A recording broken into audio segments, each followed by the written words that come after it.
Good morning, everyone. My name is Ryan Matera. I'm a senior at Fairfield Prep in Connecticut. I was blessed to be part of the prep immersion trip to El Salvador last year, and then to go again this year as a leader of a group which included Charlie.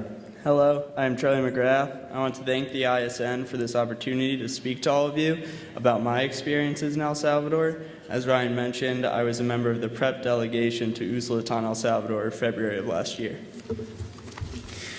When I reflect upon my experiences in El Salvador, I can still feel the inescapably hot air and the ever-present stench of burning trash. I see the tattered and dirty streets lined with broken down walls covered in murals with themes of peace and justice. There's a nearby dusty field where children play soccer during their breaks from school they appreciate and attend with an enthusiasm unknown to us. I look into the sky and ash is raining down, creating a black atmosphere that the children are all too used to. And I see the children swarming around us, mysterious foreigners, because they know that when we come with Jolly Ranchers. These sensations have become synonymous with home, though I haven't spent much time there. It shouldn't make sense for me to want to return to a place like that, yet I yearn to go back. This desire comes from my heart and is based in the relationships I formed with the amazing people I met there. For the sweet Morena, who cooks for the delegations visiting while also caring for her granddaughter, left behind by her parents who emigrated to the United States in search of a better life. For Roberto, who runs a large co-op and is always quick with a joke but hides a life of pain and sadness for his people behind tired eyes. And for the amazing Rosie Iramar, who cares so genuinely about each delegation while simultaneously attending the local college, longing to someday use her education to serve her wonderful community. And it's a warm community. Their demeanor is that of a group of peaceful warriors constantly striving to save their home, which they love. They do this through education, week after week, accepting different groups of students from different countries into their homes, praying that they can change just one person's heart. The group of people we met were led by someone who considers herself to be a native of El Salvador, though she spent the majority of her life living in the United States. Sister Elena is a true hero to me. At 89 years old, she lives her faith strongly and thoroughly, spreading her love and devotion to something that is more than a cause to her.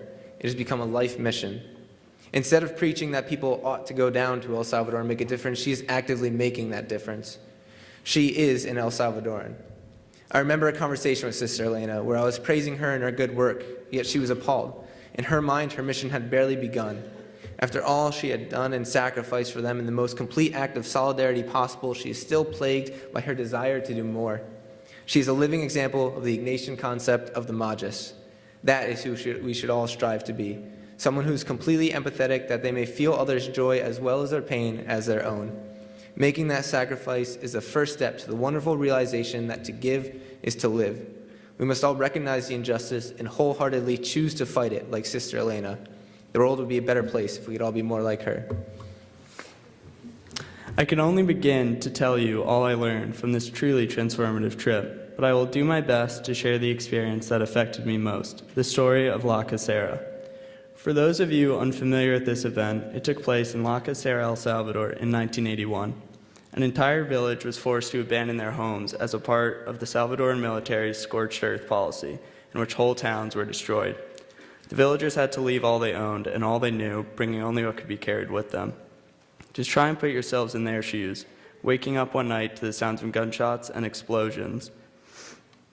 As the military rode into your town, how would you react? What would you take with you, realizing you were becoming victims of your own government's scorched earth policy? Leaving almost everything behind, your homes you had lived in forever, with no chance of returning, in an effort to save your family. This was the reality for the Salvadoran people of La Casera. This was their home. This is where they grew up, playing as children and working as adults. It was all they knew. They had to leave it behind, knowing it would be gone forever, burnt to the ground. They marched miles up steep hills and through dense forests, often with inadequate clothing. Some did not even have shoes. They had little food and water and lived in constant fear that at any moment they could be killed. Then imagine the hope as they approached the river, hungry, thirsty, and tired, within an arm's reach, thinking they made it. They were going to cross into Nicaraguan territory and escape to be sheltered by those sympathetic to the rebel cause. This hope was crushed by the Nicaraguan military waiting on the other side. They realized all their pain and anguish was done in vain. Stuck between the Salvadoran military and Nicaragua's, they had nowhere to go. They were simply slaughtered, innocent children, women, and men who were just trying to escape with their lives. As visitors, we walked their path, heard stories from a few survivors who managed to escape, and sat atop the hill where the remains that have been recovered are buried. It was a deeply moving experience that I will never forget. They didn't only lose all they owned, they lost everyone in their lives. One of the survivors, Doir, told that while making their way through the hills, wondering if her family and friends were still alive, she would see helicopters dropping the bodies of Salvadoran civilians that had been killed. It was a brutal scare tactic the Salvadoran military used to set an example of what was to come. I'm not telling you this just to make you sad, nor do I remember it just due to the sheer atrocity committed in La Casera. My life changed when I heard that the United States was both funding and training the Nicaraguan and Salvadoran armies. The scorched earth policy and other tactics used to corner these guiltless civilians was being taught to the national militaries by the United States, and these war efforts were funded by our government. It was disappointing, beyond words.